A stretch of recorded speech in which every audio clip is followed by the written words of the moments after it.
Olá, meu nome é Raquel, eu faço licenciatura em História pela Faculdade Uninter e irei realizar aqui o meu estágio online. O meu plano de aula é da disciplina de História, a turma que eu irei ministrar é Ensino Fundamental, 7º ano.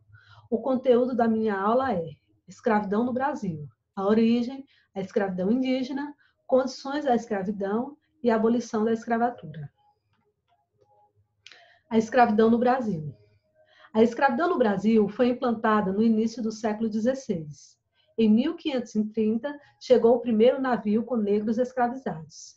E o trabalho escravo só terminou em 1888. Portanto, durante 358 anos, a escravidão foi a força de produção do país. Inicialmente, os indígenas foram as primeiras vítimas e, posteriormente, os negros africanos, trazidos de possessões como Angola e Moçambique. A origem da escravidão no Brasil. Os historiadores apontam várias causas para se entregar a mão de obra escrava nas colônias. Portugueses, espanhóis, franceses e ingleses tornaram a escravidão um negócio lucrativo. Eles superlotaram os porões de seus navios com os negros africanos para serem vendidos nos portos brasileiros e em toda a América. As pessoas escravizadas produziram toda a riqueza no Brasil, desde a plantação de cana-de-açúcar, colheita, construção de casas, engenhos, igrejas. Tudo isso era feito pelos cativos. Vamos assistir agora um vídeo que conta um pouco dessa história da escravidão no Brasil. Nossa história começa na África.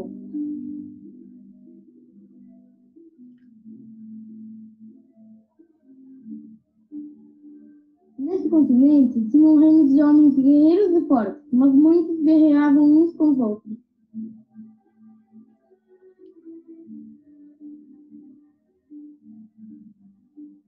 Chegou uma época terrível, quando um dos reinos vencia, eles capturavam o rei, a rainha e seus súditos e vendiam os portugueses em troca de ouro, tabaco e cachaça.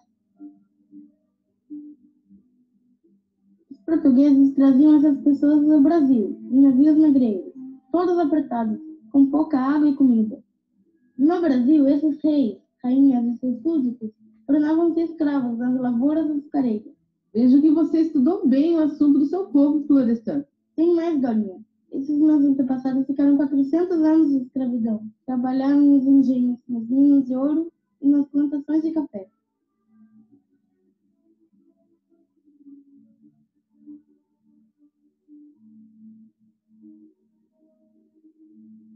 Muitos escravos no Brasil foram reis, rainhas, príncipes e princesas. Por isso, quem for um afrodescendente possivelmente tem uma linhagem nobre, pois são herdeiros de reis. Na trajetória de luta, destacamos a figura de Zumbi dos Palmares. Ele era líder do maior quilombo que já existiu no Brasil. Quilombos eram lugares criados por escravos fugitivos. O quilombo de Palmares foi liderado por Zumbi, que foi conhecido por libertar escravos dos engenhos, assim como fez Espartacus em Roma Antiga. Zumbi é reconhecido como o maior herói da resistência. O Dia da Consciência Negra é comemorado simbolicamente no dia 20 de novembro, data de sua morte que foi em 1695. Em Minas Gerais, na cidade do Arraial do Tijuco, atual cidade de Diamantina, o contratador João Fernandes de Oliveira apaixonou-se por uma escrava, Chica da Silva.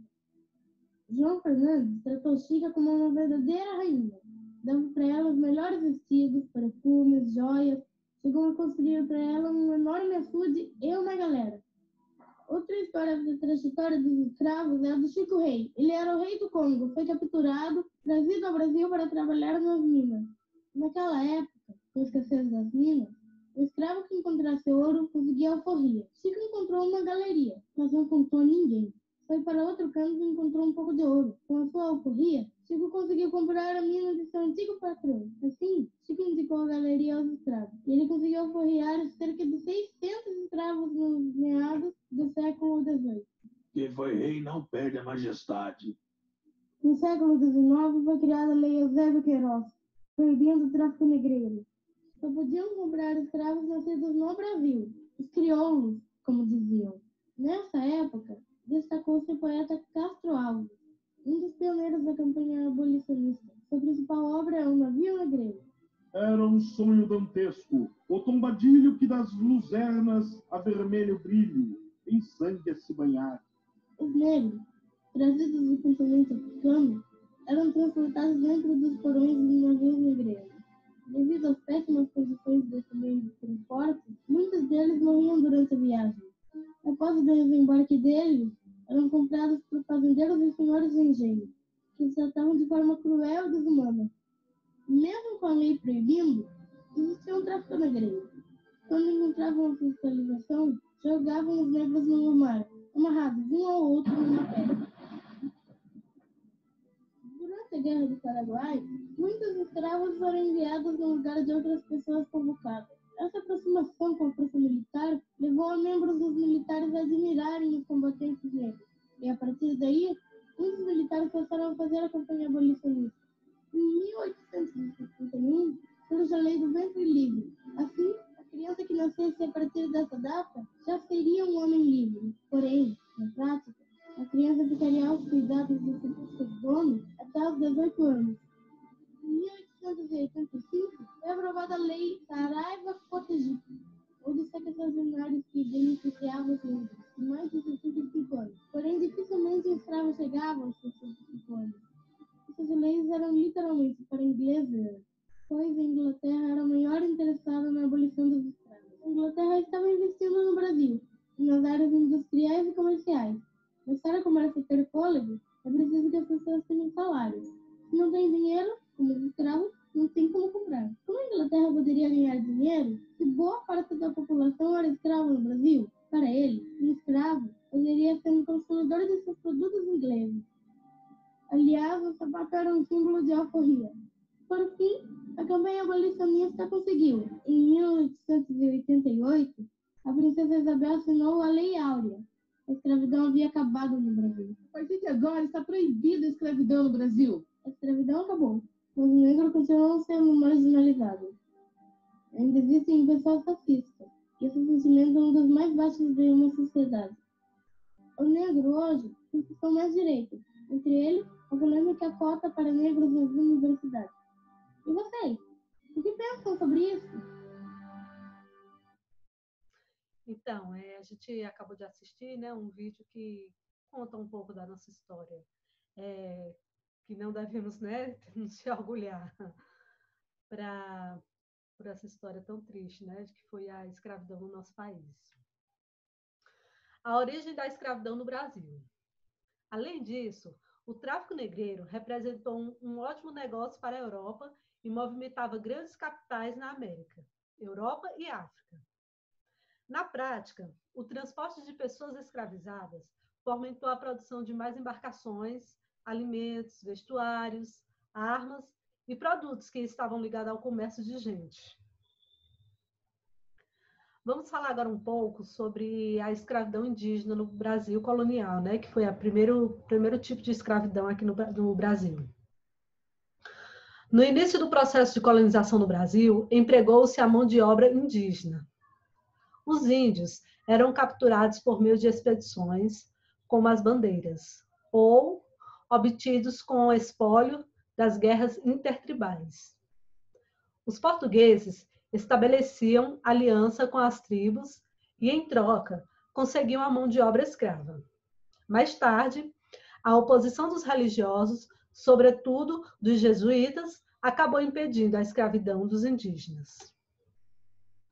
Por muito tempo, nas escolas brasileiras, se ensinou que o índio não servia como escravo, por ele ser preguiçoso, e por isso os portugueses teriam preferido escravizar africanos. Mas, na verdade, a escravidão indígena somente seria abolida no século XVIII, e, portanto, esse argumento não tem sentido. Escravizar africanos era muito mais lucrativo do que escravizar os indígenas, e, por essa razão, os europeus eles preferiram investir no tráfico negreiro. As condições da escravidão. Vamos aprender agora um pouco, né, sobre que tipo de condições eles eram expostos, os escravos que vinham para o Brasil. As condições da escravidão no Brasil eram as piores possíveis, e a vida útil do escravo adulto não passava de 10 anos. Primeiro, os seres humanos escravizados enfrentavam o transporte da África para o Brasil, nos porões dos navios negreiros, onde muitos morriam antes de chegar ao destino. Após serem vendidos, passavam a trabalhar de sol a sol, recebendo uma alimentação de péssima qualidade, vestindo trapos e habitando em senzalas. Vamos ver agora mais um vídeo que conta um pouco dessa realidade.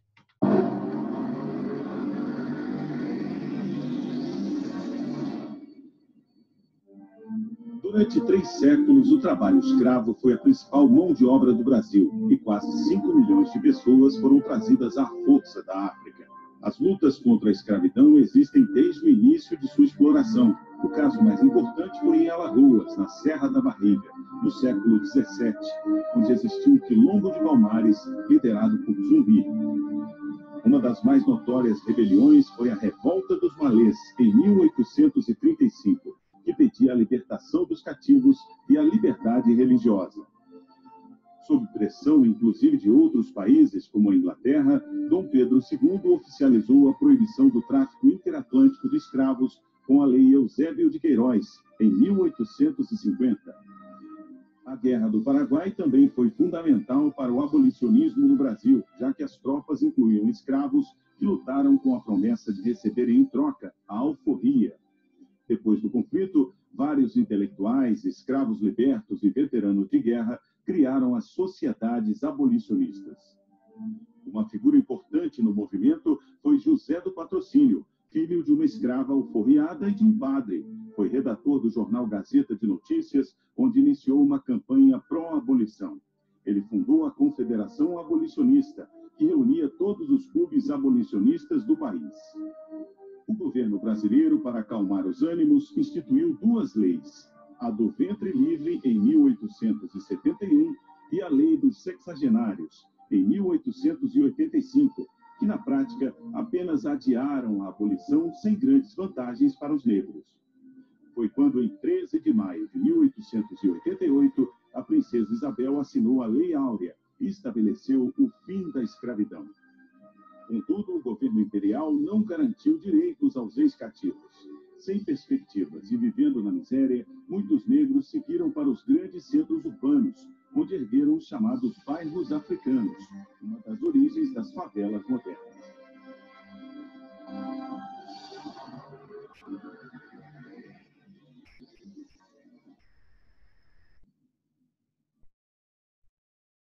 Então, dando continuação à nossa aula, vamos continuar falando sobre as condições da escravidão no Brasil. Eles viviam em locais escuros, úmidos e com pouca higiene, adaptado apenas para evitar fugas. Errar não era permitido e eles poderiam ser punidos com castigos dolorosos. Eram proibidos de professar a sua fé ou realizar as suas festas e rituais. Eles tinham que fazer isso às escondidas, pois eram supostos que abraçassem a religião católica. Os seus donos, eles impunham a eles que eles abraçassem a religião católica. Eles não podiam manifestar as suas religiões, as suas crenças, os seus ritos. E daí surgiu o sincretismo que verificamos no candomblé. No caso das mulheres negras, elas eram exploradas sexualmente e como a mão de obra para trabalhos domésticos, como cozinheiras, arrumadeiras e etc. Quando fugiam, os capitães do mato perseguiam os escravos.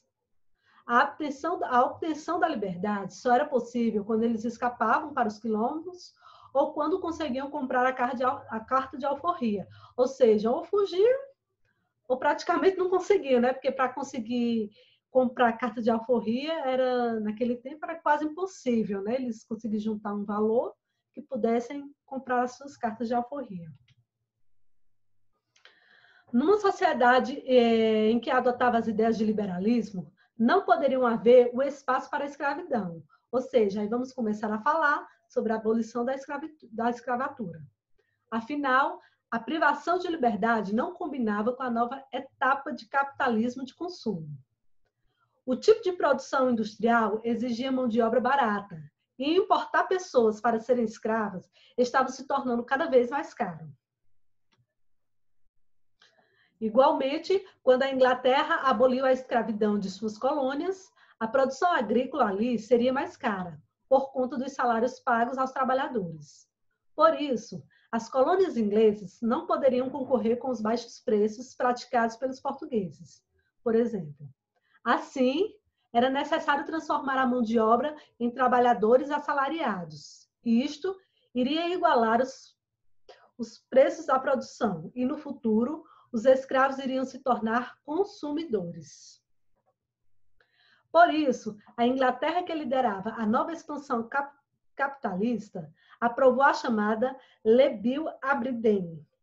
Esta transformou a Marinha Real Britânica numa arma contra o tráfico em qualquer parte do mundo, pois eles permitiam que os navios abordassem ou abatessem os navios negreiros.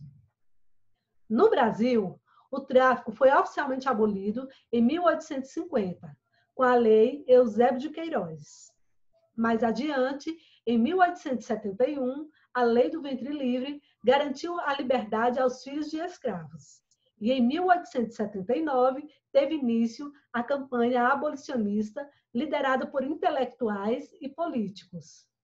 Mais adiante, a Lei dos Sexagenários. Em 1885, garantia a liberdade aos escravos maiores de 60 anos, embora poucos escravos chegassem à cidade, né? Por fim, a abolição da escravidão no país foi concedida pela Lei Áurea, assinada pela Princesa Isabel, no dia 13 de maio de 1888. E com isso acabou esse percurso vergonhoso que o nosso país viveu. Em minha aula, eu encerro aqui. Se você gostou, deixe um like e até a próxima.